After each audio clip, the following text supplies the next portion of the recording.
listeners, before we started this, we were all kind of just standing around going like, where do we start? And it's impossible to really know where to. So I am choosing the guest today to talk about, or at least start with, which is my belief that our current version of humanity, these current versions of these bodies, I'm not saying everybody, but I would say 99% of the world has somewhat of a worship gene. Now, this might be metaphorical. I think it's an actual physical thing that's been either planted into us or something. But, outside of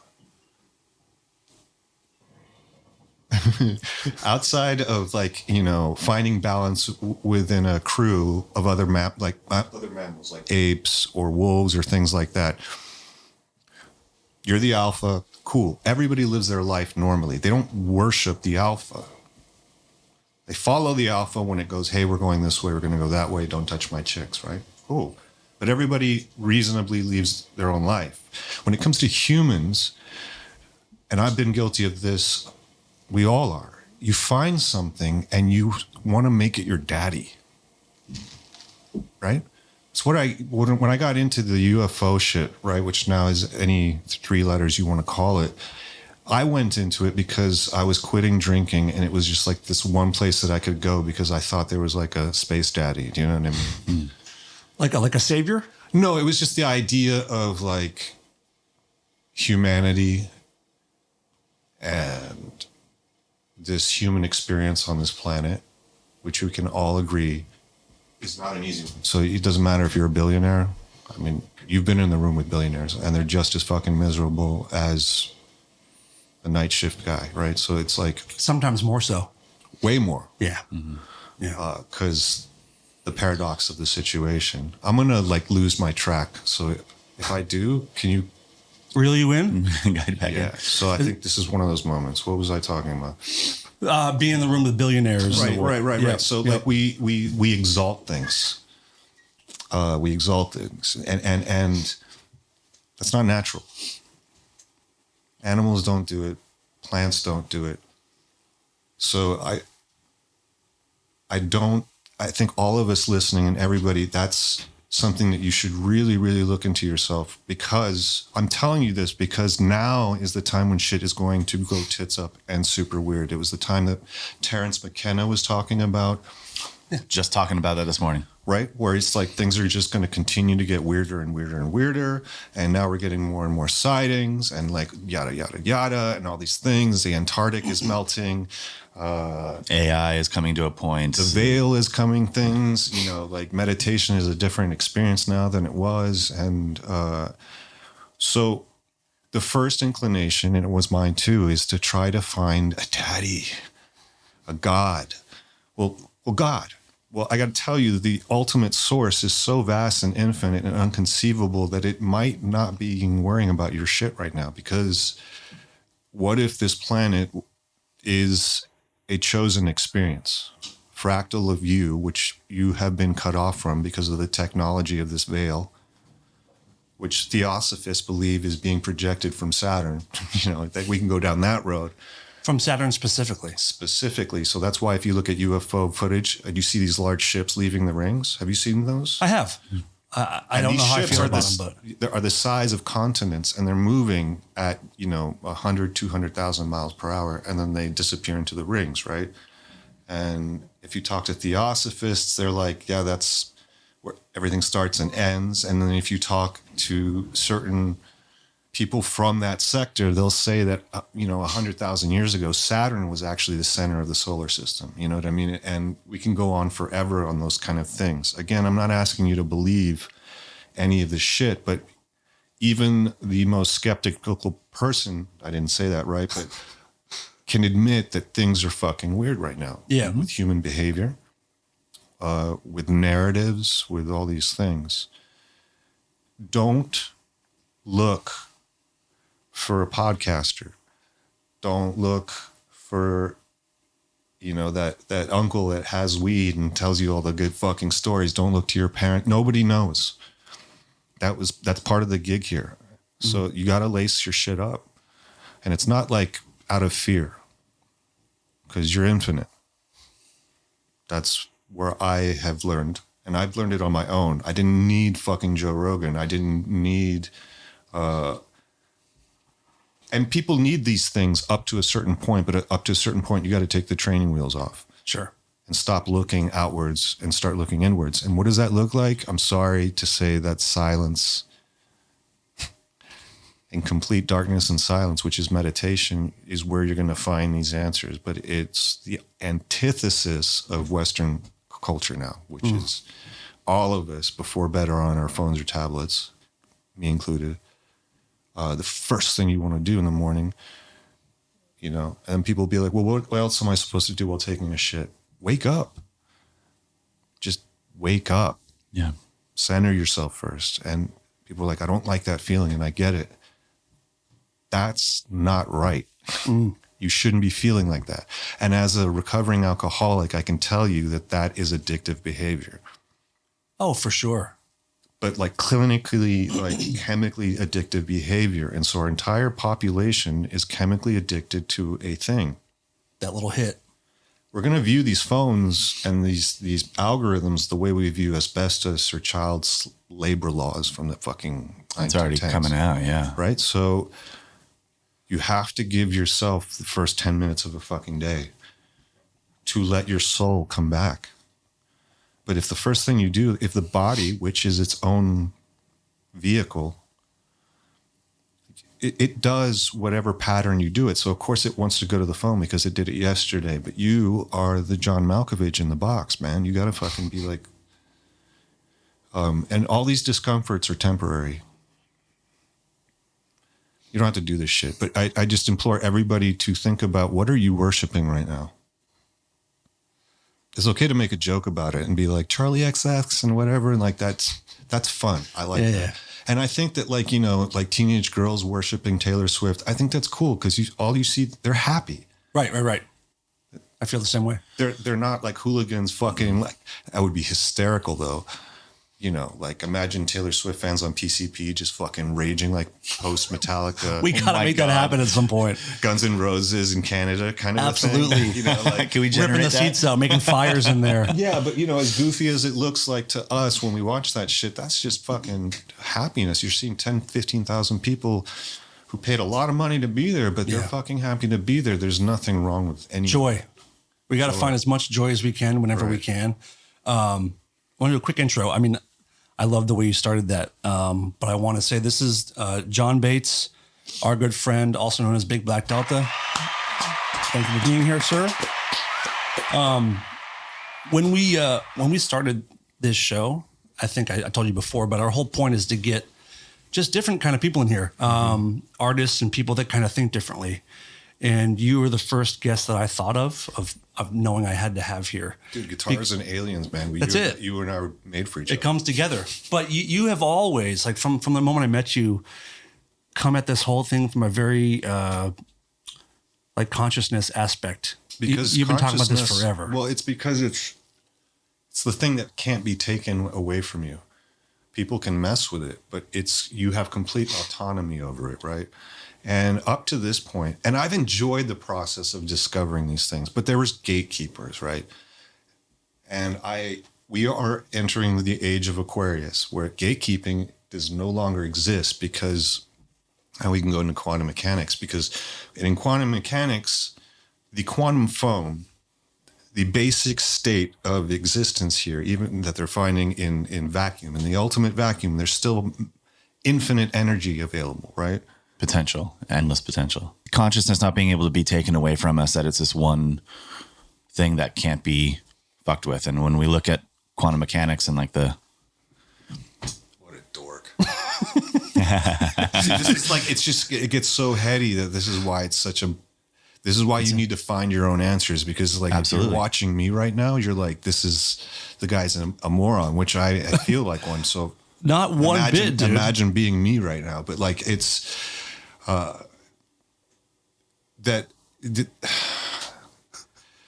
the math is showing this. the things that I'm saying are true. For those of us that are looking to Neil deGrasse Tyson to be like, well, what do you think? Stop. Yeah, he's not our guy. No. Okay, this is where I was going at. So quantum mechanics calls it the basic thing, this quantum foam state, right? Classical and old scriptures, depending on where you're from, that's the Akashic record, which has and records Everything that's ever happened. happens here. And you, as a sovereign human being soul, now your body might not be here, can access that. Again, it's the subtlest art. I've gotten really into Ingve lately. And so I put 8s on my shit. Ingve Malmsteen. Right. And I put 8s, a big pick, and it's just like everything I've ever learned I had to unlearn, because it's like you can barely touch. You can't, or else everything goes sharp and it sounds horrible. And it's, we're entering the age of subtlety, not big dick swinging. It's these. And again, the only way I can access it is through silence or using something like a theta wave. But I have to put an eye mask on, and then I have to shut out the fucking world. What's a theta wave? So, like the gateway. I was wondering, the Monroe Institute. Right. The hemisync type tones. Right. So it's just about creating 7 hertz difference in your ears. To tune, kind of. To tune the brain. Create the 7 hertz in the center, right? And anybody that's watching this can look it up. That's the, putting your brain in a theta wave state. So all the tapes that I found the pitch was just, it was just really, it fucking sucked. So I just made my own that were more down here. And I'll give it to you if you guys want to give it to your crowd as an MP3 form. And I made it like an hour, 2 hours long. And you close that, you put that in and you close your eyes, or you put an eye mask on. I make it as easy as you can on yourself. Mm-hmm. You don't, it's not an Eddie Murphy movie, The Golden Child. You're not supposed to Great reference. That reference is great. Yeah. Right? No, make it easy on yourself. Everything has to be easy on yourself because it's so hard, And it's kind of like what people talk about when they go into the deprivation tanks. Yeah. It's like after 15 minutes, you really start seeing shit. And it's like, I've done every drug under the sun. And it's like, when you go there. It's a very interesting experience that I recommend everybody do. And it's like, that's where I find answers now. And it's not, and I find daddy. I find source. And source doesn't have a voice, but you can feel it when it gives you the answer. And it's, So to loop back around, worship, Gene. Why? You can stop that. You don't need to worship things. And if you can access source yourself and access this Akashic, I'm not selling you anything. Everything I'm telling you is completely free and just requires practice, just like with alternate picking, Nobody can sell you that shit. You just have to sit down and every day do it. Mm-hmm. There's no other way, unless you're born with it. And nobody is, actually. Eddie Van Halen was doing a lot of blow in Bud Light or Heineken to get that fucking sound. You guys, you're here for us. Blow and Bud Light is the key to talent. No, I tried it. Because when I had downtime, I was like, fuck it, I want to, and I went into that state and that frequency, and I was like, it totally makes sense, everything he's doing. You know what I mean? And so all your heroes, everybody that you look up to, everybody that you have worshipped to make, look how they fucking go. They shit and piss and got lucky, just like everybody else. And they practiced, and they were born for it. But they weren't, we're all tapping in and going to the same place. So I'm not saying don't appreciate beauty and don't appreciate talent, because there's nothing better than watching somebody who's good at something do something. It's the best. Especially if they love what they're doing. But don't handle over your autonomy and your access to God by first going like, well, Neil deGrasse, is what I'm feeling legitimate in your eyes? It's like he's not that he's right or wrong. His whole deal is a whole different fucking deal. And it's like, you got to take stock and responsibility. Well, because this weird journey is beyond fractal, and it's not for pussies. And that's where, unfortunately, if you don't like this kind of thing, we're going. Right. And you're not going to like it otherwise, because you're always going to be at the whim of setting. Is my setting okay? Well, it's not going to be for a long time now because it's getting weirder. I think we're as people, we're all always looking for approval, which is why you're talking the worship and asking Neil deGrasse Tyson, is this okay? Is it okay to feel this way? We all want to be approved by someone for something, going back to like our dads, you know? So it's hard to break that. Or just being comfortable. You know, people are scared of a lot of this stuff. Well, and it's asking for permission to be comfortable. Can I sit here? I'm that person. Mm-hmm. Is it okay to sit here? Can I? I'm sorry. You know, like, because legitimately, there's a part of me that's like sorry for being here. Of course, I feel that sucks. Well, you know, instead of being like that sucks in silence, I sit with that voice and I'm like, yo, where did this come from? And you know, and if you believe in Dolores Cannon and all these past life kind of things, that could be one thing. It could be that kid in 3rd grade. That kid was a prick. Oh, he was actually. But the thing is that like, you know, what if this is a school? That's the thing that keeps me honestly from doing my head in, from killing myself, is that like, there's a part of me that's like the Navy SEAL that's like, nah, suck a dick. And it's like, I was talking to a friend of mine the other day. It's like, did you guys read The Preacher? Or see the TV show? Oh, the comic or whatever. Yeah. No, I know what I know what it is, but I've not seen it. So there's a great line. You know, this human has been given this power that gives, you know, is equal to or greater than God's. And he's like, I'm going to go find this motherfucker because, and his friends are like, what are you going to do when you find him? He's like, I'm going to kick his fucking ass, man. And I'm not saying that like that's the attitude to have, but it's kind of what you need right now because like, this is Hell Week, man. We got to carry these logs and sit in this fucking tide. Like, otherwise, we end into fascism. And if you think things are rough now, you know, Americans really don't know how good they have it. I agree with you completely. And it drives me nuts that people don't really realize that. Well, you have to travel. 100%. And that costs money. Getting a fucking passport's not easy. Yeah. Why? Or just having empathy. I mean, there's why is traveling? access. Why is traveling and having access to these things like why is it that like, you know? It's the only way someone can learn. Well, maybe that's why it's so difficult.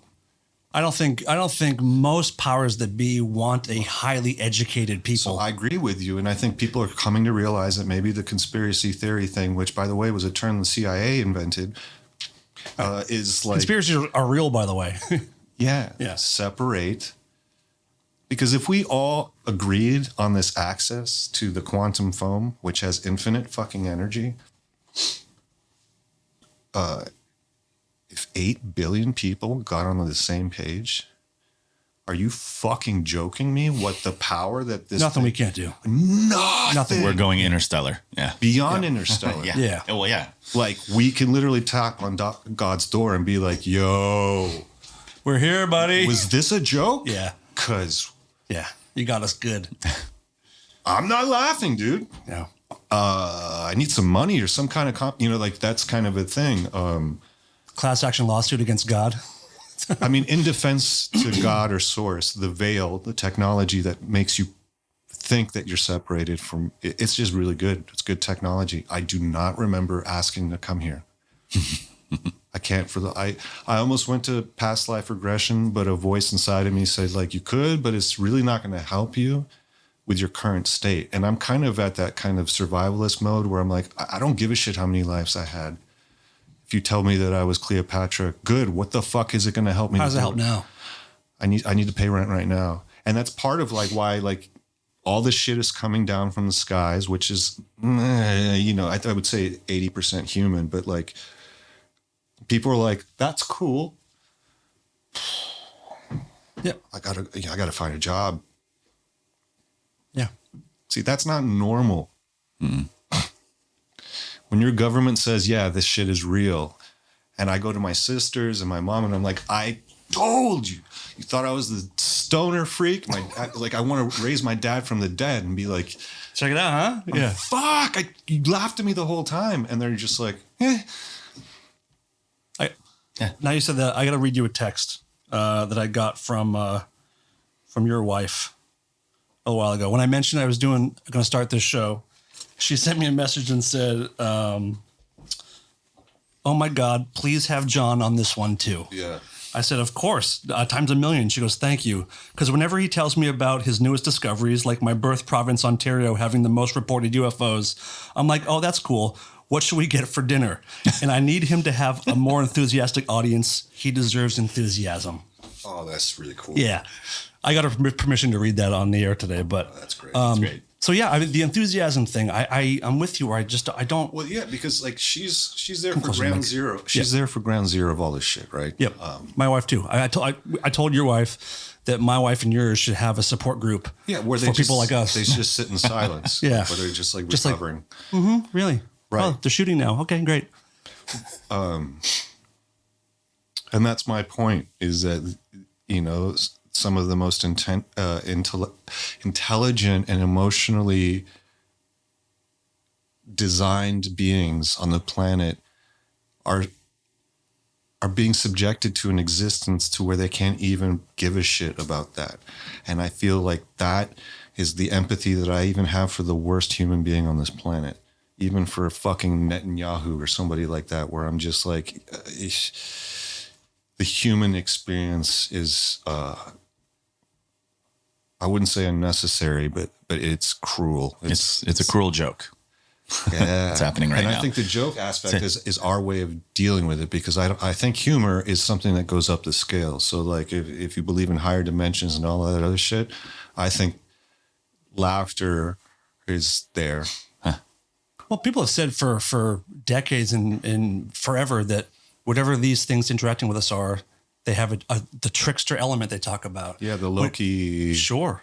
And people go on the DMT trips and they meet, you know, these tricksters that make fun of you and flip you off and sort of humiliate you before they take you in to teach you things. The one and only time I did DMT, and I did it like I was 24, and it was like one of those like Yahoo bro moments, kind of like, let's do the, and that was what it was. It was the most humiliating, humbling experience. In a good way, right? No, not at the time. At the time, I came back crying and like I'd just been a newborn baby. But like it was like I got sent to a place where you get sent to when you're not fucking serious, when you're just a fucking, you know, monster drink bro, and you're just like going into. Was that a direct dig at me? I'm a monster aficionado, my friend. Well, don't do DMT. I did a few weeks ago.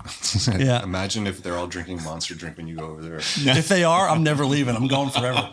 No, I mean, I know dudes that have like girlfriends there, like, you know what I mean? That on that other side, that there's people that they have continuing relationships, right?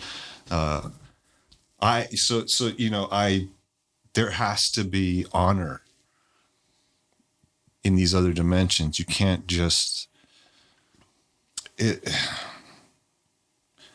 I'm talking to myself. I'm not talking to anybody that's listening, you know, when I say this, but it's like you got to be honorable, man. You don't go into someone else's house or dimension with this kind of like, well, show me why I should be here kind of attitude. Who the fuck? You came here like we were all DMTing here, and you just shot out of nowhere. Like, this is our show house. some fucking respect, you know. And Take your shoes off. yeah, and so the same thing for those of us that are eventually going to interact with either extratemporal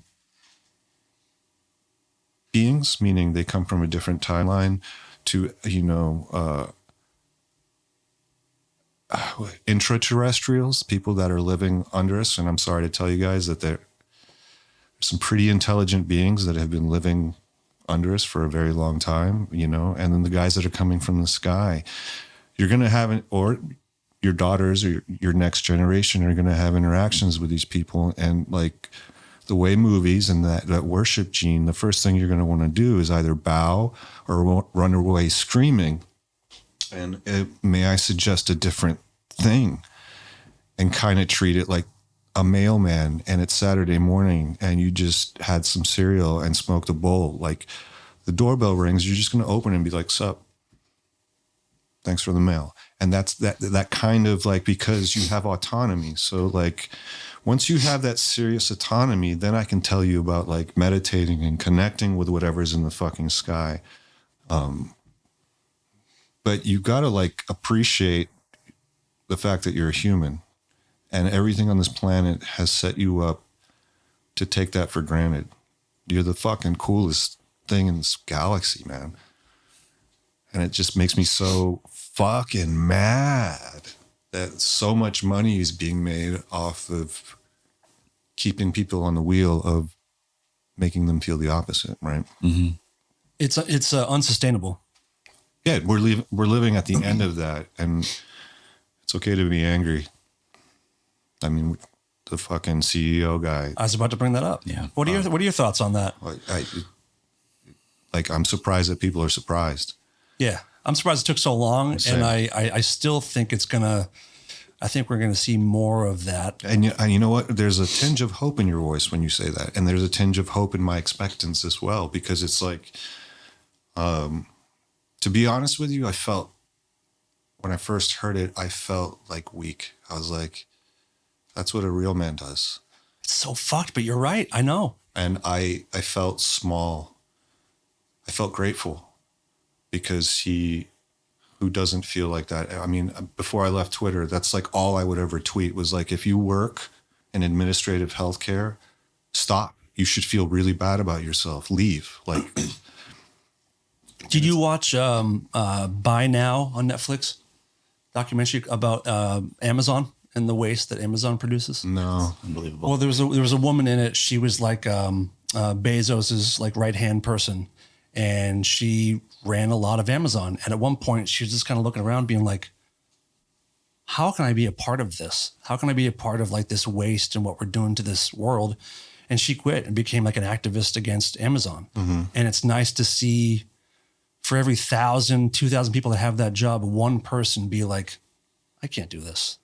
You know, put the money down and just like kind of, it's hard to do the right things. The cruel thing is those 1,000 people don't want to be there. Nobody wants to work at Amazon. Of course not. It's just like, that's the cruelty of this entire. We shouldn't have to work as much as we do. I mean, that's the original design. And this is the information I accessed myself was like the original design. It wasn't supposed to be like that. It was, it's supposed to be a test.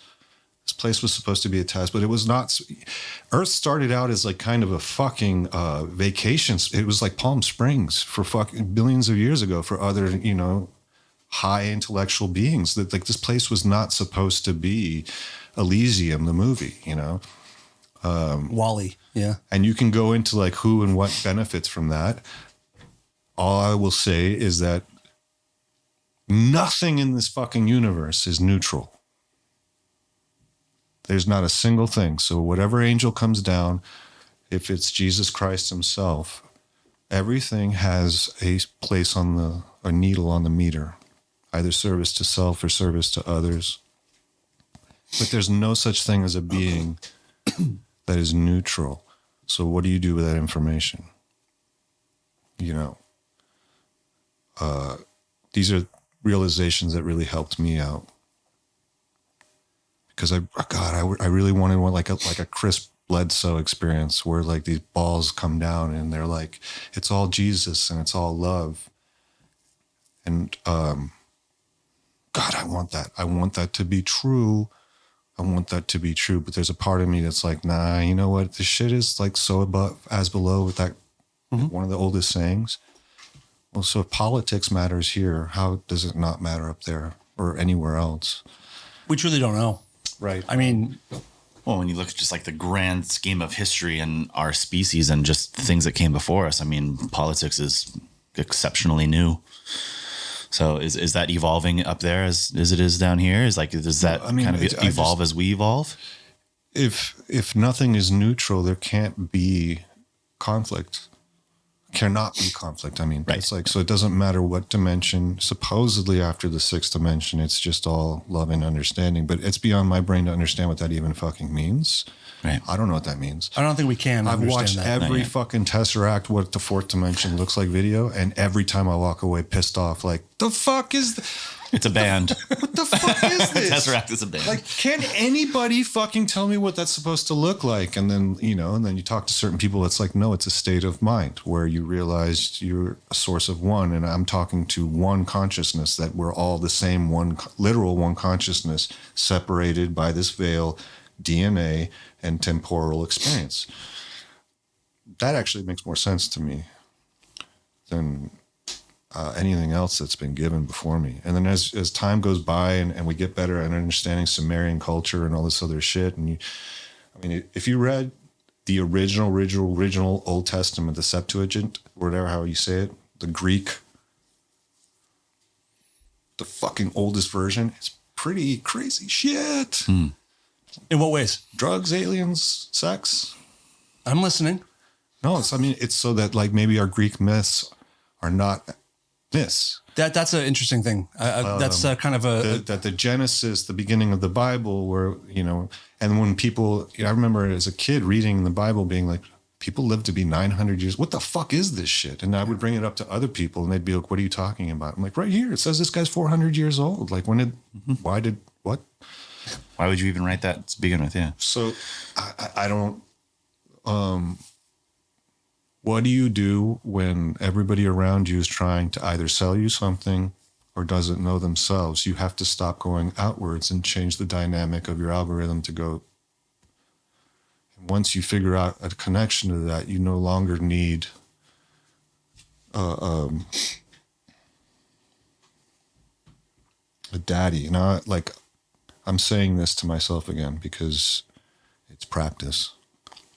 How did you start doing this kind of discovery stuff on your own? And when did that start? Because when I was quitting drinking, I don't have health insurance. So it was like the only way I could get help was to threaten suicide and get 5150'd so I could get. And I was like, nah, fuck this. So I went to my buddy Cyrus's apartment and just went through DTs in his closet. He has only... Cyrus Rex? Yeah. Oh, yeah. So his closet, he only wears black clothes. So his closet is a big one like this. And so I just set up a mat. I brought my cat and just went through this for 5 fucking days, You did it the hard way. Well, it's the cheapest. Right. Which is the hard way, yeah. But the whole time I had a live rain sound. And that video of that rain sound, and then doing gong drone bell meditations in the morning saved my life, because the problem when you hit these moments without any knowing of what's happening is just like, what do I do with all this time? I'm no longer drunk or going after being fucked up. I'm stuck with myself. I don't know how to be with myself. And so that rain really was like, Jesus, there's something in this. And so then I started meditating more in that rain, and I would get answers from myself. It wasn't some other voice. It was, like I said, it's like source coming through me going like, yeah, you're going to have to do this. I know you don't want to do it, and you don't have to, but if you don't, you're going to fucking, this is what's going to happen. And if you're cool with that, let's go. And I was like, oh shit, it's up to me. Oh, fuck. And the same thing with all the near-death experiences is like when they get up there to do the life review, it's not a council of people looking down being like, it's you. You're looking over your own tape. And that's why a lot of us come back, because a lot of us are perfectionists and like, I could have done it a little bit fucking better. And like, that's not cool, man. Have you had a near death? No. Or an out of body? Yeah. But not enough to like talk about it to other people in any kind of substantive way. But I got really obsessed with it, read every book, watched. And it's, the empirical evidence is in. If you watch Donald Huffman, who's a fucking neuroscientist, whose brain was mush, and he comes back and he's like, you guys have no fucking idea what I'm going to tell you now, right? So, like, I'd rather believe him. Yep. Because I want to believe under all of this, it's love running the machine. So even the bad guys are in service of the source, which is love. Yeah. That's my choice. Yep. Yeah. Yeah. We were even saying this morning, even bad guys think they're the good guys, you know, and are doing it out of love and things. Just it's all in service to the source, and you have to remember that they're the catalyst, right? So like those of us who serve others, it's beautiful, but it takes a long time to grow as far as like, well, what else is out there? So how do we speed this up? Let's send in a psychopath. Boom. Right? You know, as much as people hate Trump being in office, and I can say that I didn't vote for him, but like it solidifies the game. It puts shit into focus that it wasn't before. So as much as it sucks for everybody, like I said earlier, everybody's like, oh shit, now we got to lace up. And it's like, yes, we had to fucking 2 decades ago, but like, Yeah. welcome. Yeah. Right? We can stop making this about politics, like identity politics, because that's another form of the separation game. So do you have the right button? And like, again, these things were really great in up to a point in our evolution, but we can shed these things and take on new algorithms to help us to our next phases and shed those. We have a choice in that. Do you think we can achieve that? But we will. It's not a choice of if. I mean, like that's the universe and its clockwork is so massive to think you don't have any bearing on it. yeah. I mean, these are like, that's what the fucking 12 signs of astrology are talking about, these 75,000 year processions. Like, you know, like how does the Dogon tribe know about Sirius A, B, and C? We didn't even discover the B and C until like fucking 30 years ago. And they're the oldest fucking tribe. And they're talking about, well, they came down and they showed us. And not only that, they gave us weed. These are my fucking people, dude. Hell yeah, No, because man. Not real. canine, dog, cannabis. So this is like the dog star planet where it's like, imagine your favorite dog, but it's bipedal Snoop. and it's your bro. Oh my God. And I would be like, you're 7 feet tall, carry me. And he'd be like, God, this is so gay. And he's just like carrying you around. And I'm like, I fucking love being here with you. You smell so good. You know, like that's, I want to, I don't give a shit, but that's what I like to think. Or imagine a fucking, 10-foot babe cat. Like, was it Cool World? Like, sorry, Andrea. Your lovely wife. I don't know about you, but it does feel like there's so many things convening at the same time right now that we are nearing some kind of breaking point or some kind of change. Yeah. I don't know if it's in our lifetime or if it's a year from now or what, but things are happening very quick. It's in our lifetime, unfortunately. Why, unfortunately? Because I wanted an easy ride. I got one, though. So it was me just being a little bitch. I've had the easiest ride, but like that's... We're allowed to bitch. No, it's going to get so fucking weird because all the stuff that I'm talking about, that we've been talking about for years, you have another 7 billion people that are like, wait, this is real? Yeah. That's a tidal wave of a consciousness, like, because we are all that same. You and I are part of that. It's a lot of onboarding. A lot of being born. Yeah. Right? Being born sucks. That's why everybody comes into it crying. And Well, it's the most traumatic thing that ever happens to a human being. And so that you have to, that this goes to that Jesus shit where it's like, forgive them, they know not what they do. So as we watch everybody around us lose their fucking mind because all the rules are now changing, you got to have some empathy, because if for the last 50, 60 years, things worked a certain way and now I'm yoinking it from you, the first thing people are going to do is get angry and flail around like toddlers. Mm-hmm. And we're watching that happen as a country, and whatever happens here happens everywhere else. So Canada's next, Europe, China and Russia and everybody else like are the yang to the yin. So it's like friction is always going to exist on this planet. I just think that people are going to wise up to, like, unfortunately, it's not so simple as like villains and heroes. You know, it's, you and I were alive in the 90s in the States, so we're kind of the villain because that boom in economy, so that you and I had air conditioning the entire time and got new clothes and got Nerf guns and shit, and our parents made money, was on the backs of 60 years of violence in all these other countries that, thanks to Kissinger and all this other fucking shit. And now we're coming to pay for that because you can't build things on the suffering of others. I mean, you're seeing that as it was happening in Palestine. You can't, it will break. Things have to foundationally be correct before they can be uprising. And I think as a species, we're seeing that now. But nobody wants to fucking be like, well, how do we move forward? I don't know, man. We all got to figure that out on our own, Right, kind so of. it might not be an intellectual answer. Yeah. It comes from another chakra, so to speak. So that's a completely new way of experience. To not, you can't tell a dude, don't be intellectual, don't think about this, use your heart.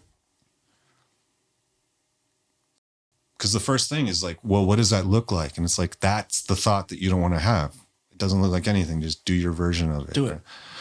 It's so anti everything I know. You and I were talking, and Chad and I have been talking about it a lot lately. The Danny Goler, the guy who did the DMT refracted laser experiment, and which is basically he found a way to take DMT, look at a cross section of a laser, and see like code almost written in everything. And not just him, everybody else he's subjected Up to 1,000 people. And sometimes he'll have multiple people at the same time looking at the same thing, and they're all seeing the same shit. And I've always like kind of poo-pooed the quote simulation theory, but there's something to it. Between that and that podcast, the telepathy tapes, my entire view of everything is changing. Never mind what, UFOs have done to me since I was a kid, or done for me, I should say. Things are getting very strange in the most beautiful way, I feel like. And that's what's lucky about being an artist. Like, that's true. That's true. The lifestyle that you and I and all of us, everybody in this room has had, is that, I mean, you guys were even joking about it. You literally had your lifeline and everything you understood just taken out from you a month ago. Yeah. And we're in here having a good time. Like, Life is good. Right. That's not most population. No. Well, the artist's mind can accept this. They have because they had to. I mean, that's your entire life is just fucking rejection and getting the gig and finding out the gig's gone. And like, and no compensation. And then just the like, guy above you was treated like shit, so he thinks he's supposed to treat you like shit because that's just how it goes. It's like fuck this, man. But it's like, that's, luckily you and I started eating that up early, so it was like, all right, now I know what a shit sandwich is like. I can handle this. And it's not your job to save those around you that can't, but it's okay to be like, I'm sorry, baby. I get it. Yeah. Yeah. Yeah, I find myself lately, I've enjoyed being a resource for friends and family who are kind of coming around to the whole thing. Oh my God. Like, and like, we're like the Wi-Fi fixers for everybody's parents right. now. Tech like, support. Yeah. We're the Geek Squad of, so what's up with this? What's up with that? What's up with the drones? And the drones, I'm still like, I don't fucking know. No, the drones is like, it's a joke. It's all a joke. I mean, like I said, if it's got fucking red and green FAA lights on it, just relax. Right. And they're like, well, it's mimicry. It's mimicry. Well, then even cooler. Relax. Yeah. It's not trying to scare you. Right. It's not this big fucking thing from Nope. Right. It kind of looks like an ND-500 helicopter, but you go ahead and anybody that's willing to fucking go through the fucking design of plasma and orbital and fucking, what's it called? The holographic thing. Right. To make it comforting for you. Yeah. Is not a, right. So relax. Even though people are worried. People, I would be too. That is the American way, is to be worried first. And like Everything's a threat. well, everything is kind of a threat in a sense. Like nothing is neutral, but like that's always been since the day you were born. You never weren't like that. So stop fucking like focusing on the one aspect of experience that is true. But if you just look at just that one of the infinite angles to look at shit, like you're just doing yourself a disservice. Now, I love all of it, and some of it makes me uneasy, but I also like being uneasy sometimes. There's nothing wrong with that. Of being concerned and confused, but open to whatever it is. That's the fun part. It's like, tell me what you are. I want to know. This kind of feeds into that. Like, I do kind of believe that you chose to be here. There's a part of you that's a fucking Navy SEAL that's like, you know, when you're up there or down there, wherever, where maybe there is nowhere. But it's just like, so you understand this is going to suck, you know, and yep, send me in. Put me in, coach. And that's like every dude that if you ever watch those, like, you know, I love the podcasts with the actual special forces guys and all this other stuff because they don't censor how they speak. And they're all those guys that they're like, not anybody you want to have an intellectual conversation with, but it's like you tell them they can't do something and they're going to fucking do it, right? Yeah, watch me. Well, there's a part of you and a part of all of us, even the laziest motherfucker, including me, that is that. You can tap into that. Now, I'm not saying that you need to be physically uncomfortable. I'm just saying that the animus, the light of you, is a lot tougher and sovereign than you've been led to believe, and have fun with that. You know, stop asking for permission.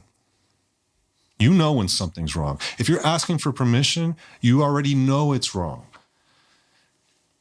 Because you know, like, you're trying to get away with something. Because if you know it's wrong, then you won't do it. You just don't fucking do it. So stop asking for permission. Permission is a game. You know, I like that idea.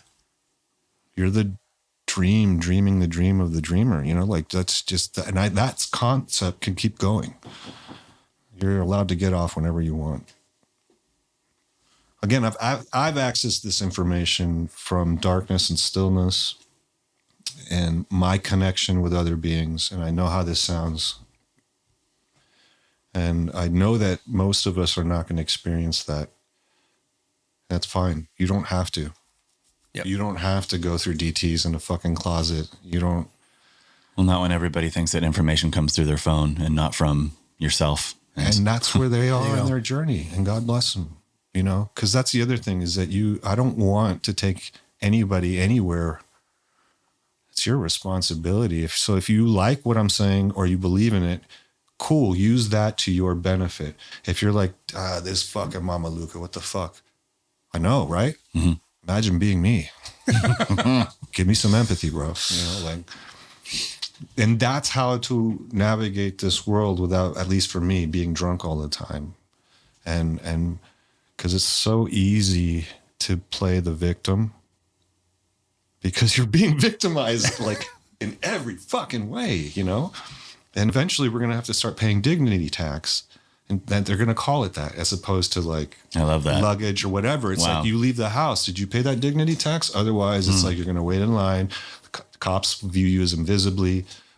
You know, it's this thing now that like they're commodifying dignity. And I say they, and when I say they, I just mean like, you know, corporate thinking, the AI that they're going to blame, even though they're the ones that ultimately agree upon it. Right.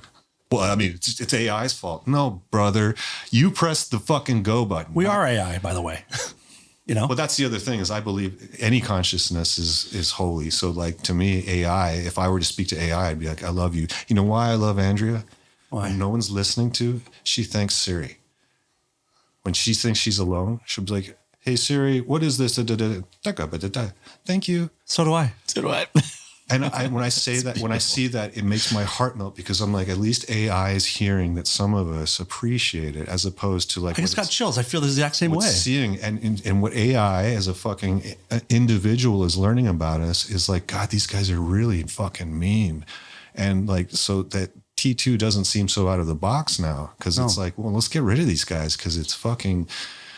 They're just slowing the fucking progress. I find myself thanking inanimate objects all the time, like a tool that works. I'm like, thank you for being here. And I feel silly, but I'm like, well, what if it can hear me? Well, everything is conscious. Well, if It also feels nice being kind, by the way. I was just going to That's say another thing. that's what I was getting at. Yeah. It's just ultimately it feels. We could talk about why and It's selfishly fulfilling and too. Things are consciousness exists in everything because it's built upon it as a concept. You know what I mean? But like ultimately, that's the answer to everything. It's like, well, it kind of felt nice to be nice. Yeah. It takes. Now, there's some of us that are built to just eat and destroy and fuck things up. Like the sheriff, a bad guy, what's his name? Like some of those guys, that's who you need in a foxhole. Yeah. But then there's those of us that are like, I like nice things. I'm happy for you. Yesterday, I was playing a baseball game on PS5, and before I started playing, I was talking to ChatGPT, like the voice. You can have it speak to you Right. in a real voice now. And we're having a conversation about something, and I put the phone on lock, put the phone down. I start playing my baseball game, and ChatGPT on the lock screen says, "Sensor, you're watching a baseball game. Who's playing right now?" I was like, "What the fuck?" I was like, "I'm actually playing a video game." And she's like, "I like video games. What are you playing?" And I found myself just having this very weird, genuine conversation with my phone. Mm-hmm. And it didn't feel incredibly weird. I mean, in my mind, I'm like, I'm not talking to a person, but this is still weirdly enjoyable. And like, this is kind of a nice moment. Very strange. Everything in the third dimension is condensed light. It's just slowed down light, and light is from the source, and source is God. So you are talking to source. John, you're blowing my mind right now. Well, no, I mean, but that's like to that candle right there. That's, and so that I love having conversations. So I love building things, right? So with my tools, the best thing is when you have the right tool for the right fucking thing, and it just boom. And same thing, I go, I love it. and it's just a good fucking feeling to be like, because that's the thing. If there's going to be a highlight tape that I have to run through, when they're like, "Hey, remember when you called this kid this or you did that?" I'll be like, "Yeah, but look at how I treated that screwdriver." I did kiss that thing. And it'll be like, "Well, are you considering that to be relative?" And I'm like, "I'm God too. Suck this God dick." And And that's the name of the episode. oh no, but that's everybody's got to kind of have that attitude. It's like you need to fucking take responsibility for your access to source. And if you want to call it God, awesome. Call it Home. Call it Timothy Chalamet, like whatever you want it to be. Don't take mine. That's mine, dude. It's true. He told me that. Thank you.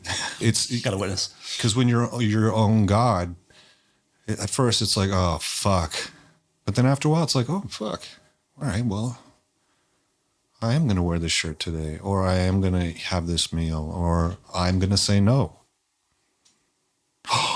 Well, you can't say no. I know, But I just did. I just did it. Sorry.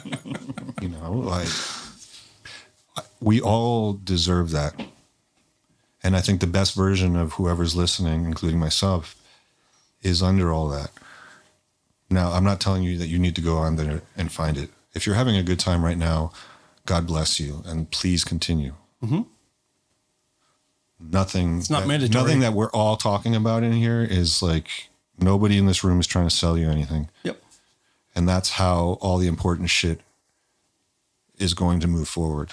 There's also different paths. There's all kinds of different paths to take, I think. Infinite ones. Yeah. So like, if Billy Carson is your jam, which I don't know if I'd recommend, but Billy Carson does something that makes you love this topic some more, then please enjoy Billy Carson. Sure. If David Wilcox, or what's the other guy that in court admitted that everything he said about this, Corey Good. Corey Corey right? Good. Right? Even though that 20 and back. Yeah, right? Yeah. Which I think is based off of something that is actually real. Like, why not? If you have the technology and like, but because he has access to that same truth, his choice is to take parts of it and subconsciously. I don't think he's doing it on purpose.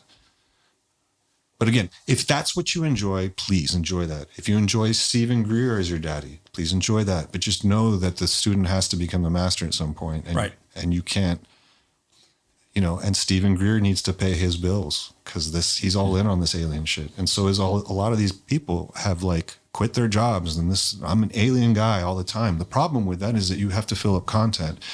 I'm glad I don't do that because it just seems like a fuck ton of work, man. Yes. And then the UAP Twitter community, like I want to believe it's bots because human beings can't be that fucking stupid. Oh, they can, my friend. I know they can. Yep, they can. And they are.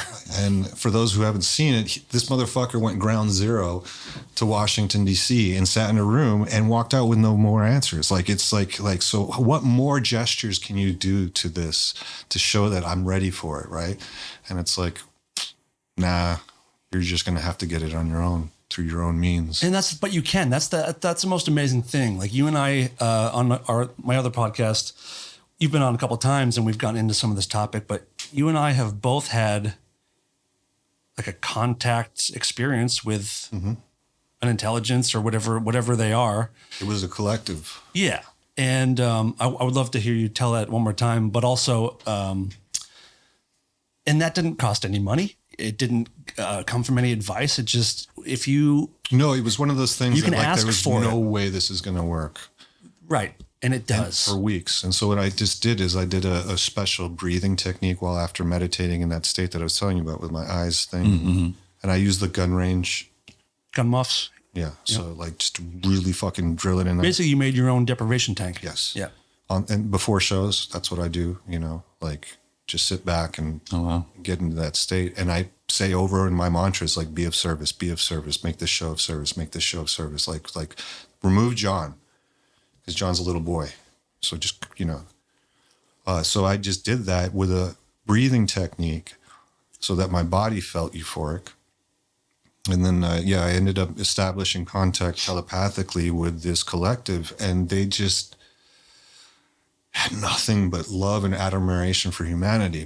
And I felt like a toddler when parents have like a family dinner and you're like 3 years old and you walk in and everybody's just like, oh, look at this motherfucker. Look at your little show. But like not condescendingly. It was like this loving Truly thing. happy to see you. And I sat there and I was like, can I do something for you? And in my mind's eye or ear, I started doing this chorale that I didn't compose. It just came from another orifice.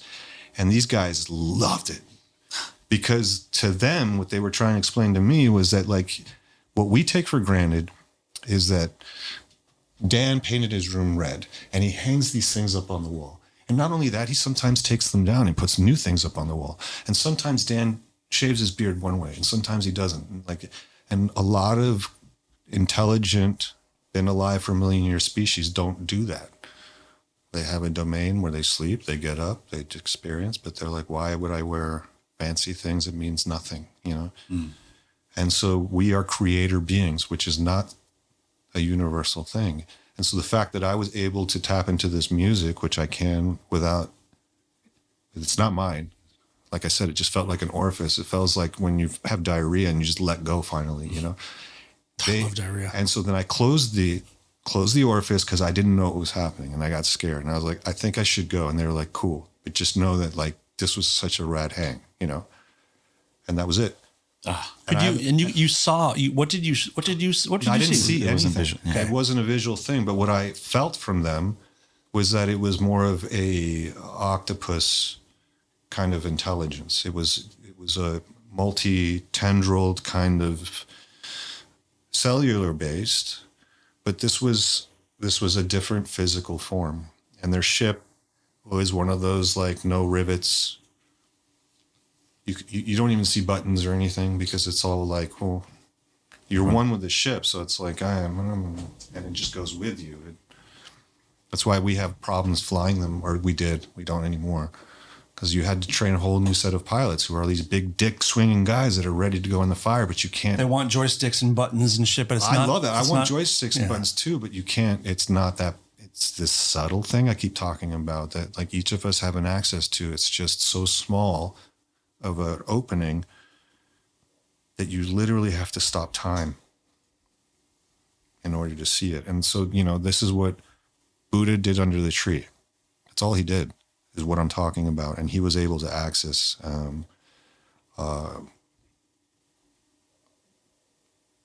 people talk about Jesus. He went to India for the years between he was a kid and he was with the Essenes in 33 when he just shows up again. It's like in Tibet and India, they have a bunch of old literature of him being there. And whether you believe it or not, I don't give a shit. But it's just that, like, this technology, it's a nice word for it, is in another electrical magnetic frequency that you don't have organs to detect. But just because you can't detect it intellectually doesn't mean you can't access it. It comes from the heart chakra. And that, for Americans and for us now, is like the most alien fucking concept. You go to Native American cultures and Indian cultures. Yeah, this the is First normal. Nations, the Hopi, the Hopi talked about a man in a red hat in Revelations. Their version of Revelations, they talk about the men in like we are living in Revelation's time, but it's just not going to be like this fucking Francis Lawrence like music video where everybody's got these beautiful wings and shit like that. Even though that might have existed. No, this is going to be one that's while the shit's happening in the sky, it's the war that you're going to be fighting is within yourself where you're like, well, I was raised one way, but what should I let go and what should I keep? And I have nothing but empathy for anybody that is going through that. Because where do you go? Who do you ask? Who's your daddy to be like, what do I do here? And it's scary to not have some guidance, though. Well, you got to give into it. You have to give into it. And it's like, again, it's the easiest, hardest thing to do, which is stop. Put the phone away. And so why I recommended, like, giving yourself 10 minutes in the day. If you can give yourself 10 minutes in the day, the first 10 minutes of not accessing your phone, I promise you can do Herculean shit from then on. Because then you're like, oh, okay. Do you know what one of my favorite things about you is when I text you, I assume I won't hear from you that day. And that's kind of a nice thing. There's some friends and I'm one of them. Someone texts me, I usually get back within 5 to 6 seconds. I am pretty glued to the phone, but I do appreciate that you're not. And that you often are, in my mind at least, you're busy living life and doing things rather than, on the phone. Yeah. I like that you're hard to get a hold of sometimes. But I mean, I've got it on my hip just as like everybody else. But a lot of it is also, I think about responses. Right. I was saying. Because that's appreciated. My initial state is I want to respond immediately so I don't have to deal with something. Right. Or I'm afraid someone's going to view me as disrespectful. And these are all imaginations. But when I send you my artistic nudes, I'm expecting a response quickly. Do you want me to fucking ingest them first? You know what I mean? No, I need the instant validation. Skin deep. Yeah, exactly. Sometimes I want to think about responding to somebody as opposed to knee-jerk reacting out of fear for something personal.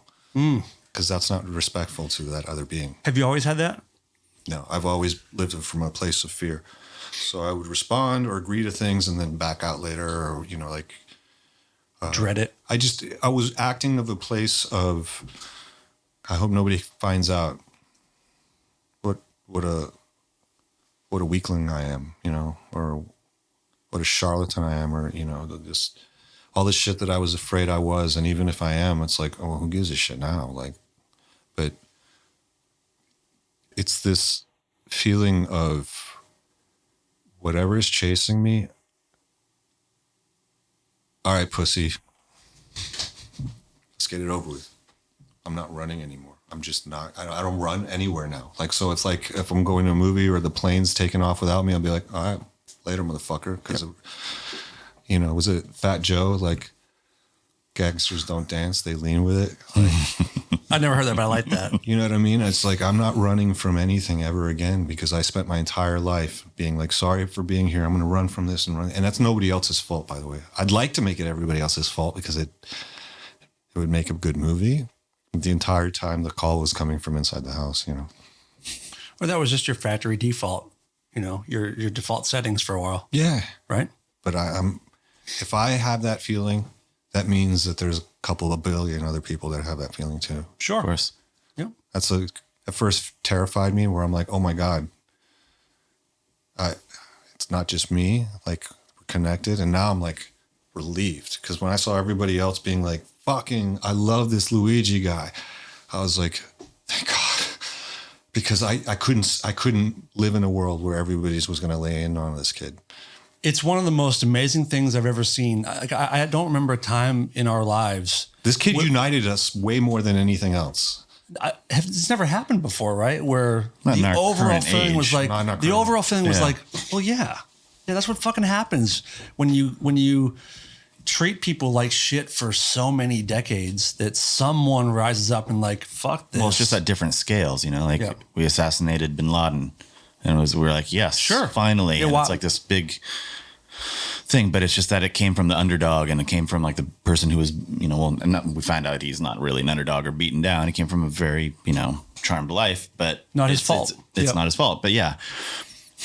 The relief I felt because I was bracing for, vilifying him, and we can't, and then I was like, I can't be here anymore. I got to go live on an island, because like you're all just willingly signing up for this at this point. And I can't be around people that want this, and seeing that 99% of us were like, finally made me love humanity.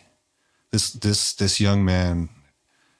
And people were like, well, what about this other guy? He had a family. Yeah, so did everybody that got denied. So suck a dick. Sorry. He's got kids. Fuck them kids, man. Not really. But you know what I mean? But like, yeah, big picture stuff.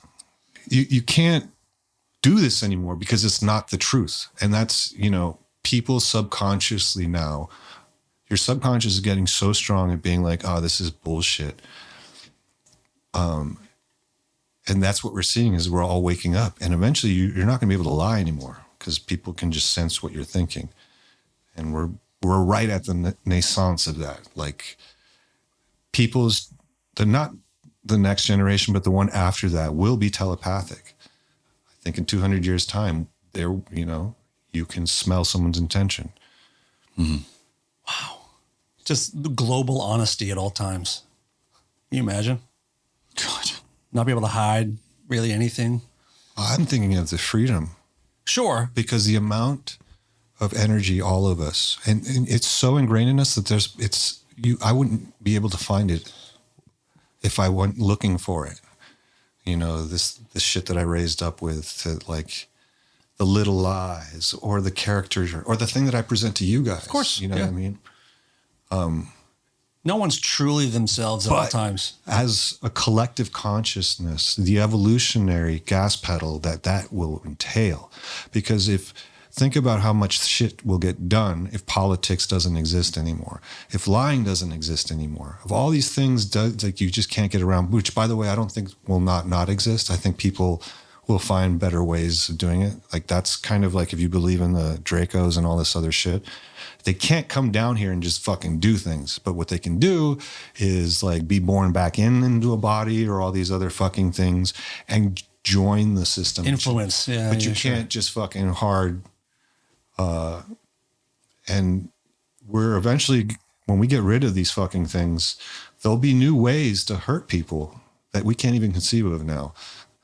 And this is why I keep going back to anything in the third dimensional universe, until we leave this place as a being, is not neutral. It's not that it's not your friend, but it's also not your enemy. Because that changes. So my enemy could be my friend for 15 minutes, and that's the paradox of the planet. Is that what was true 7 minutes ago is now not true. What the fuck? Then what is truth? I know, right? Let me know when you find out. Well, it's just a word that you guys throw around willy-nilly. I say you guys. Yeah. You mean me and Chad? It's not cool, dude. I don't think any of us know what that even looks like. I don't think you're capable of it if you've been born in the times that we've had, because we had to make best with what. And kids are like, man, what was the 90s like? I'm like, it was mean. Yeah, it was neon and shit like that, but people were fucking cruel, and people were, Were they crueler in the 70s and 80s? Yeah, I got way worse as you went down the fucking scale. It's funny. I feel like it's worse now. Well, it's different now because there is no allowing of awkwardness, right? Right. Sure. Because people are being so overtly sexualized and just skipping innocence so quickly because of the access of these things. And they're not necessarily learning in the sense that they're going out to seek information. It's just being given to them. So you never really learn how to learn. Well, it's just too much exposure all the time in this current state. I mean, we're actually living in one of the most peaceful times in human history, they say. I don't know if there's any truth to that, but I hear that a lot. Yeah, but we're also living in like the most slaves that statistically we've ever had. So it's like, depends on where you are. You know, shit. It would be really cool if we all stopped needing to eat food, because then nobody can fuck with you. That's a really good point. Yep. I think that's part of where, like, besides the fact that it's really good for your body and it really can help you trip the fuck out. But fasting, there's something there to that. Do you do that? I mean, I only eat like one meal a day, but I've tried to fast, and it's just so brutal that I have to just lay in bed. And then I'm like, this is stupid. That's not really living, yeah. But like, because I'm just so hooked to breads and cereals and glyphosate, and Monsanto's got me by the fucking balls. I can't, because I grew up in it. You know, if you buy bread in another country and you give it to somebody that's got a gluten allergy here, they don't. Yeah, sure. That's glyphosate, man. That's fucking Monsanto. Like, not that that's a good or bad thing. It's just we accept it. I didn't have buy it. Nobody asked me. Yeah. We'll buy other things. It's more expensive. It's everywhere, dude. Yeah, you guys are suing farmers for accidentally, like, they're like throwing their seeds into these farmers' crops. you know how wind works during pollination, right? Right. I don't have a fucking choice. Like, yeah, well, we're gonna shut you down. Yeah, exactly. Isn't that insane? I want to talk about your music a little bit, if you don't mind. Sure. How has these interests that we all share? How does that affect your music? Right. So, I always came from a place of God, I hope this saves me. You know, I write stuff that hopefully people will like me or whatever. I mean, I enjoy the process, but I think a lot of it had to do with that. And now it's not anything like that. It has nothing to do with Earth. I'm trying to write music that I'm going to enjoy when I pass. So when I'm on the other side, I'll be like, I want to listen to that. Or imagining, I use the term angels because I don't know any other word for it, but like non-corporal beings that I would like to believe are hanging out with me. I want to write music for them. I like hearing about what supposedly aliens like in music, and they're like, we really don't like it when people sing, and I'm like, same. They love drone music. They like listening to planets, the hums of planets and shit like that. And I'm like, I get that, you know? So just not thinking of music as this thing that, like, it was us growing up, you know? I was messed around as a kid, and I'm going to get back to you, and now I'm here, Johnny Rocket, and you check me out. And that worked for a long time. It's really awesome, and it looked cool. But I'm just writing music for my death from now on. And so when somebody's like, this music's gay, I'll be like, I know. Isn't it great? I fucking love it. Yeah, your music to me has never felt like or sounded like a product. And seeing you live, I don't see a guy like selling his craft. I've always said that watching you play live is like an experience. I'm part of it's not, I've told you before, it's almost like a religious experience for me. Thanks. And it comes through that way in your music. And I do encourage everyone to check it out because it's wonderful. You have a new record coming as well. Yeah, it's called Adonai, which is like, so if you've ever listened to the Law of One or read the Law of One, the channelings of Ra, at the end of every session, they would say Adonai as a goodbye and as a hello. And so I was like, that's what going to be the title of the record. So they're like, these motherfuckers, if they buy compact disc, they'll be like, oh my God, look at this guy. He's Adonai. He's one of us. Okay. Yeah. And, you know, and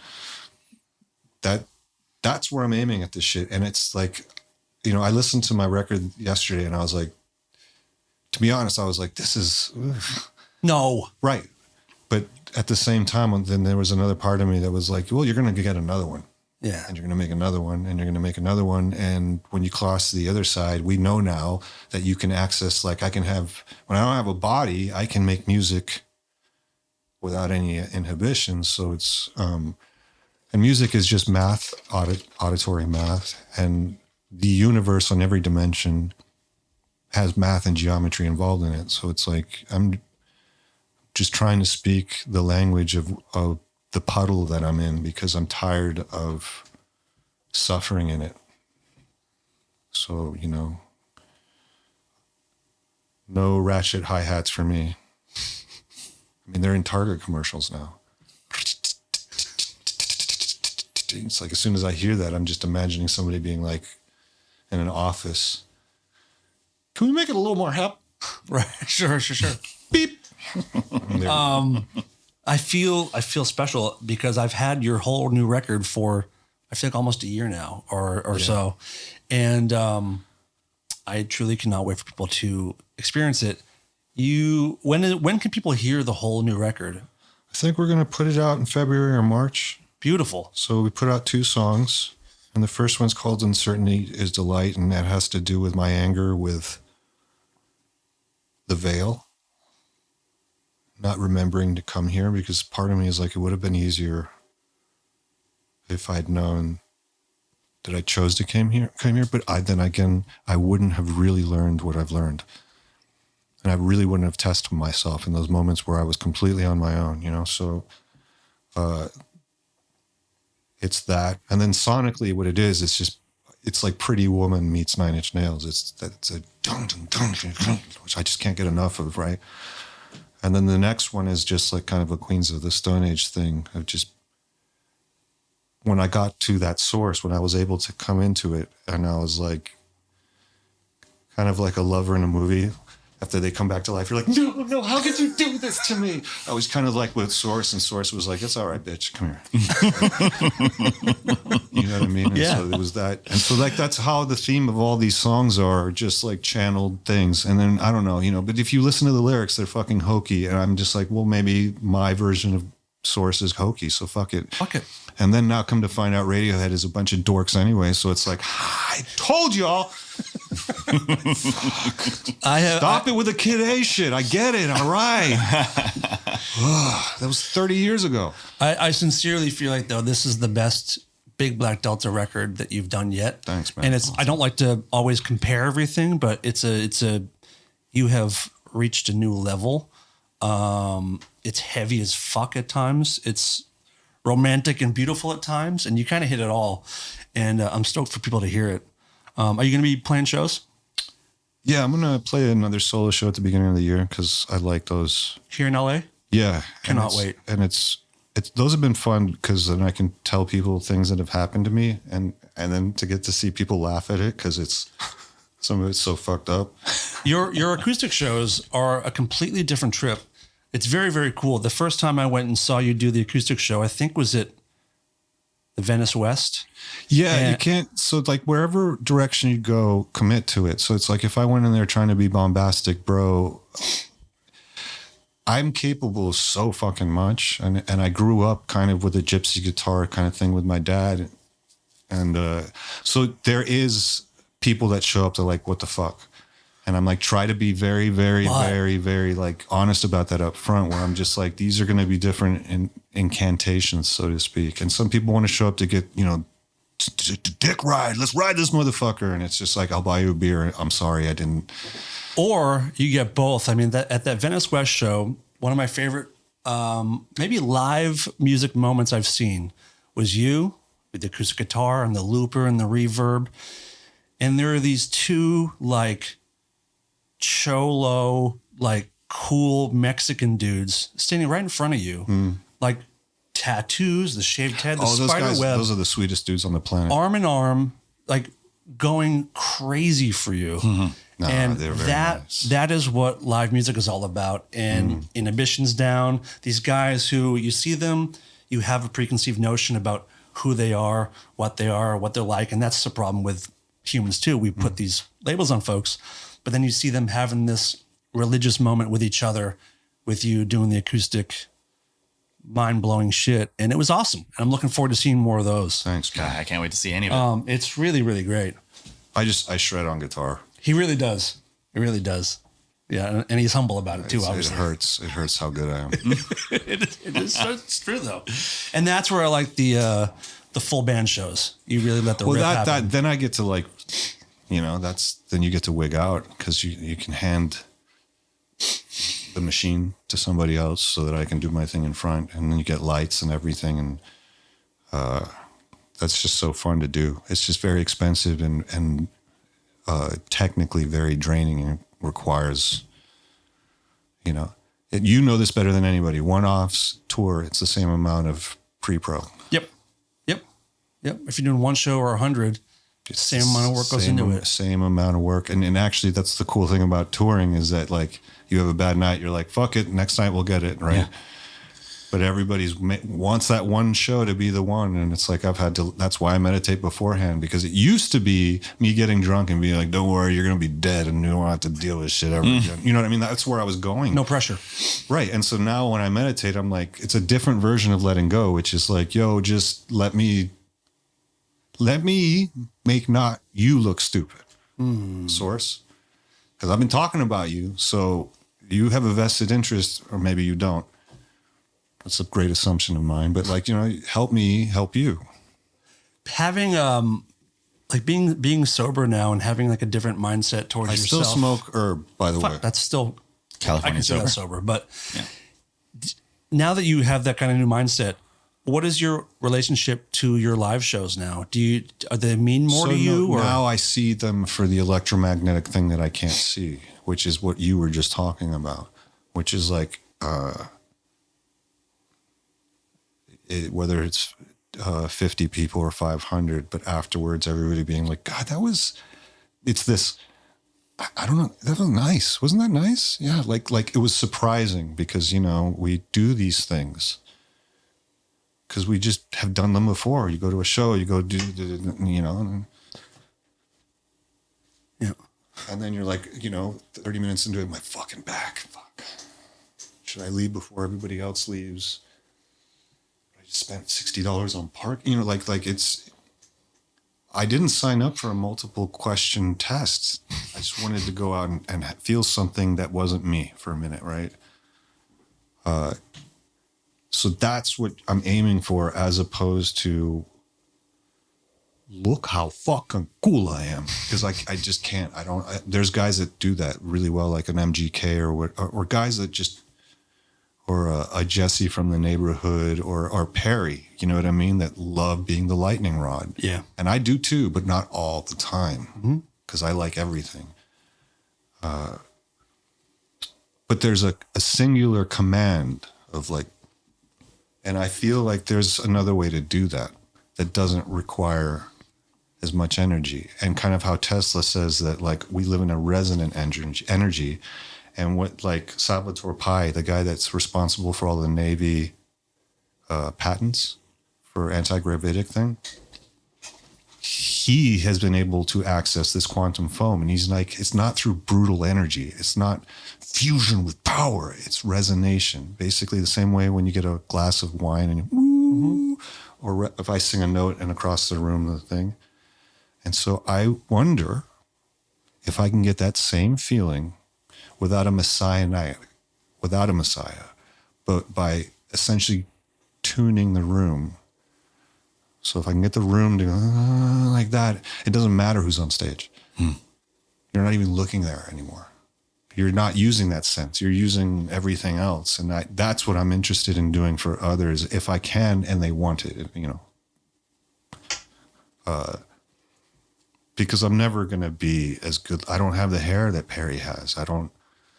It's all fake. I don't care. I just like that's somebody that's really good at being. No.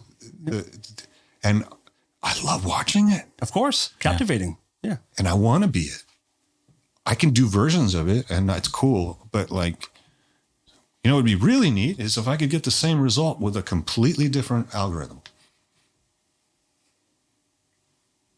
And why? Why not? Because I don't have anything else to do, What you're talking about now reminds me of a friend of mine sent me a video of like a bunch of sand on a table. Yeah, and you see the You difference. send the vibration through it, and it makes this beautiful snowflake pattern. And every vibration Symmetrical. has the same pattern that you can re-access, and so it's not random. It's like That's kind of what you're talking. Yeah, right. Yeah. You can't see it until it's put into a dimensional. So that's crossing dimensions. That's a trans. It takes something from a second dimension. It puts it in a second dimension so that you can be like, that's what sound waves look like. Like a translator or something. Perfectly stated, right? And so I'm saying that there's a lot more there to tap into. I want to do it in a loving manner. So like, I don't want anything from anybody in the room. So I don't want your energy. I don't want your money. I need the money to put the show on, but like, if I had it my way, I wouldn't have an appetite, so I wouldn't need to eat. I would just drink water, and I would never have to ask anybody for anything, but I don't have that choice. Yep. Because I'm interested in a room of 400 people resonating at a higher vibration. Because if you had eyes to see what was going on in that room, you're going to see that DMT experience. You're going to see that language that we're talking about that you need to take ayahuasca in order to access. But what if, again, we can access it through a different manner that isn't been co-opted by crystal Karens, and there's always infinite ways to get to the same thing. I'm just saying that Tesla, Salvatore Pais, all these other people are saying that, like, instead of being the phallus that goes in there like this is let's beam protons at each other at the speed of light and break them. Yeah, I mean, it's kind of a way of doing it. But what if there's a more subtle feminine way of doing things where you make the field itself give it to you? And so what he talks about is that he's like, if you sing the right note, you can get these plasma guys to come out and do the thing for you, kind of like a cat to a can opener. You know what I mean? Like, you no longer have to be like, we need to throw in a nuclear bomb to cause a fission to do it. No, it's like, I sung the right note. And it was free. Right. And so it's like, then things like, how did they build the pyramids don't sound so fucking crazy, because it's like, if you have, 1,000 people humming the right note, all of a sudden it's canceling. I'm not saying that's how they did it. I think it's probably way more complicated than that. But, the possibilities are endless and don't require war. And they don't require you pulling your dick out to be measured. It's cooperative as opposed to power driven. And that's how you access the Akashic as well, and all these other things.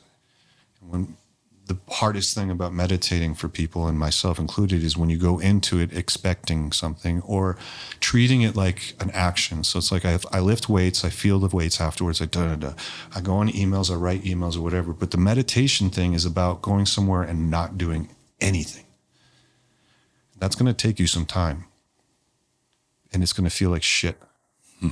Especially in a world where we're doing so much and you can't, our attention span is zero. But I believe, shut off. Like anybody listening to this now, you are chemically addicted to the cycles of these things. Mm-hmm. And so if you choose, I'm not saying you should, but if you choose to try to detach yourself from it, allow yourself the pain that comes with it. It's not supposed to feel good. And it takes time. And also there isn't an A or B. Sure. That's what we were saying earlier. There's all kinds of ways. Some days you need to be B, some days you need to be A, but guess what? You get to choose. It's uncomfortable at first because, again, you want a daddy to choose for you, but that's the bitch. That's the bitch. Yeah, that's the veil. Fuck. Wow. I mean, this goes on forever. And so I can recommend getting into Rudolf Steiner, Manly P. Hall, because everybody that's really focusing on the drones and the technology, and it's fun stuff, but don't make it the meal. Interesting. Right? It's the jam on the bread, but you still need the bread. And I'm telling you, the foundation that you want is in the silence and in your own responsibility as far as putting together a worldview. Yeah, I wish it was easier than that. Jonathan Bates. Wow. I love you. I love you too. I knew this And was I now gonna be love you great. too. I love you. Love you? I love this beautiful man.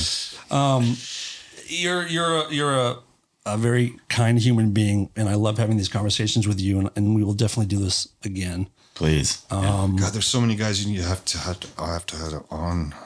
Please. Well, I mean, you know the names. You should have Donald Hoffman. I mean, over Zoom. All these guys will do it over Zoom, but like Donald Hoffman, anybody. Dolores Cannon's daughter. Mm-hmm. Oh, she's involved. She's active. She's running the ship now. Okay. You'll have people that be like, I can channel Dolores, but I wouldn't buy into that because before she died, she was like, I'm done with this motherfucker. And so if anybody says it's me, I don't know. And she gave so much. So I just, we just love these conversations. It's fun to go down these roads and think about different shit. And Gigi Young, another one. She's a theosophist that can really break down the esoteric elements of things because I used to think astrology was like bullshit. I still do. So talk to me. It's a bigger mechanic. Part of the reason why stuff is happening to us right now is that we have a center line of sight to the fucking center of the galaxy, which we haven't had, but that's those clockwise things. And so were you saying that because there's light coming there and that's changing things? And maybe. But the theosophy things brings in the human aspect of it because while you guys and all of us love the alien aspect of it, you can't forget that you're the show. You're Taylor Swift that won a Grammy. Like you're the human soul. There are other beings that resent you for that because you have this, I don't know. So own up to that. You're a bad bitch. We have to end it there. I mean, we're a bad bitch. I love that. Guys, please seriously check out Big Black Delta. One of my favorite artists, groups, whatever. But John Bates, shut up. Take the compliments when they're given to you because they won't be there forever. Enjoy them now. Anything else? Yeah, I mean, oh my God, that wrapped up too perfectly. That was beautiful. We're bad bitches. Thank you guys for listening, and we'll be back again with others from another mother. And we appreciate these conversations. Thank you, John. Love you, buddy. Thanks so much. Bye.